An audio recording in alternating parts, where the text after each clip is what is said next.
Бейнебаянды бастамас бұрын айта кетейін. Каналға аз ғана адам жетпей тұр. Подписка басып кетсеңіздер, разы боламын. Бұл оқиға шын өмірден алынған.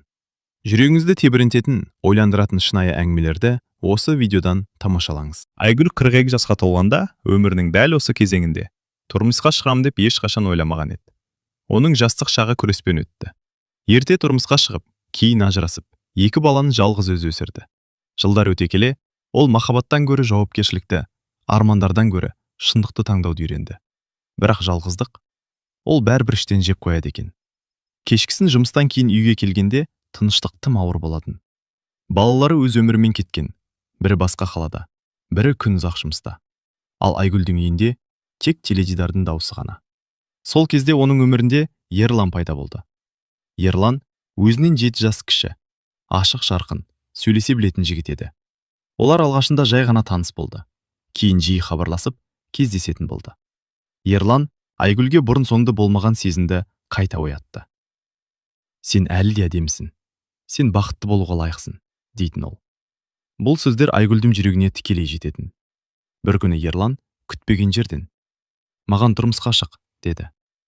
Айгүл үнсіз қалды. Бұл сөзді естімегелі қанша жыл өтті.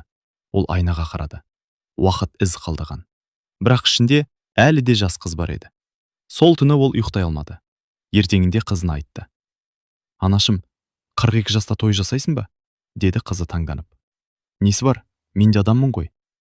"Бірақ ол жігітке сенесің бе?" "Сенбеймін десем, тұрмысқа шықпаймын ғой." Ұлы болса тіпті ашуланды. "Ана, ол сен үшін емес, ақшаң үшін жүр." Бұл сөз Айгүлдің жүрегіне тиді. Бірақ ол өз шешімінен қайтпады. "Мен өмір бойы бәрің үшін өмір сүрдім. Енді өзім үшін өмір сүргім келеді", деді ол. Сол күннен бастап тойға дайындық басталды. Ресторан таңдалды. Қонақтар тізімі жасалды. Көйлекке арнайы дизайнер табылды. Айгүл бәрін ең жақсысын қалады.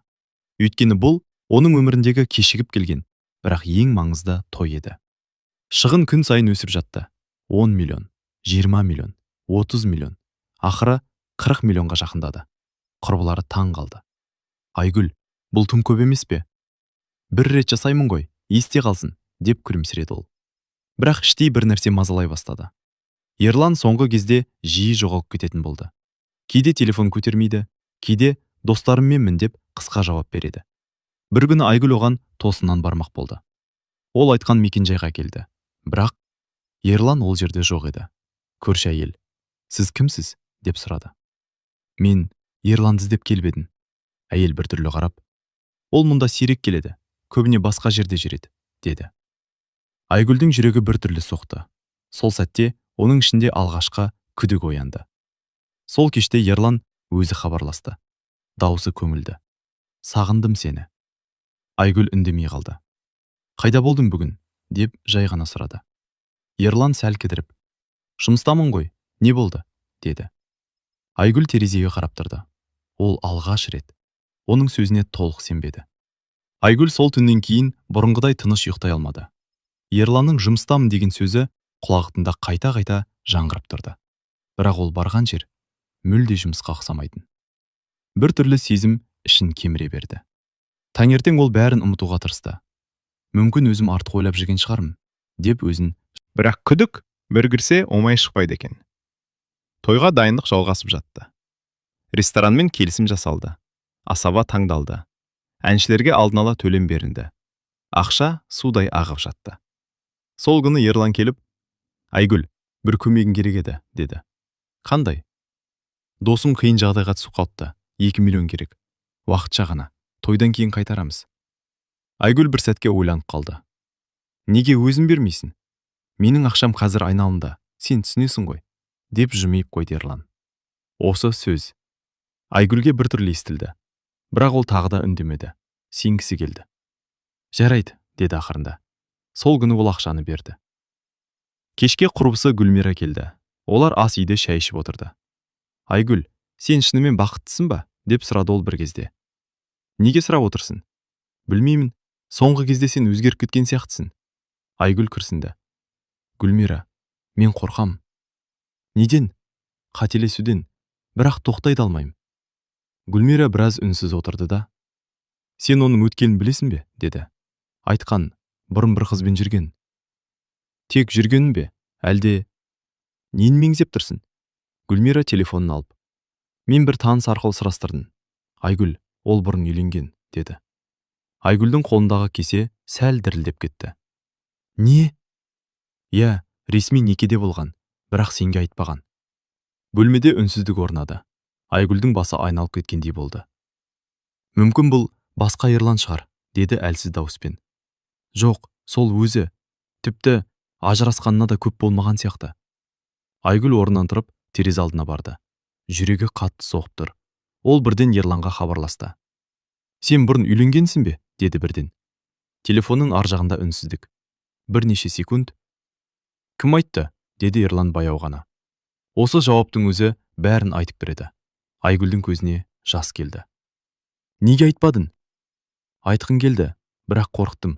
Сені жоғалтып алам деп. Бұл жай нәрсе емес қой. Ол өткен өмірім, қазір бәрі бітті. Мен сені жақсы көрем. Айгүл көзін жұмды. Ол не істерін білмеді. Бір жағында күдік, бір жағында үміт. Неге дәр қазір шығып жатыр бәрі? Тойға аз қалғанда, деп сыбырлады ол. Ерлан дауысы жұмсарып, Айгүл, сен маған сенуің керек. Біз бәрін жаңадан бастаймыз, деді. Айгүл жауап бермеді. Телефонды баяу өшірді. Сол сәтте оның ішіндегі сенім алғаш рет қатты шайқалды. Ал дастархан үстінде жатқан тойдың келісім шарттары, чек пен төлем қағаздары оған бір түрлі көрінді. Айгүл сол түннен кейін мүлде өзгеріп кетті. Сырт көзге бәрі бұрынғыша. Жұмысына барады, тойдың мәселелерін шешеді, қонақ тізімін тексереді. Бірақ ішінде бір нәрсе сынса, оны жамап алу оңай емес екен.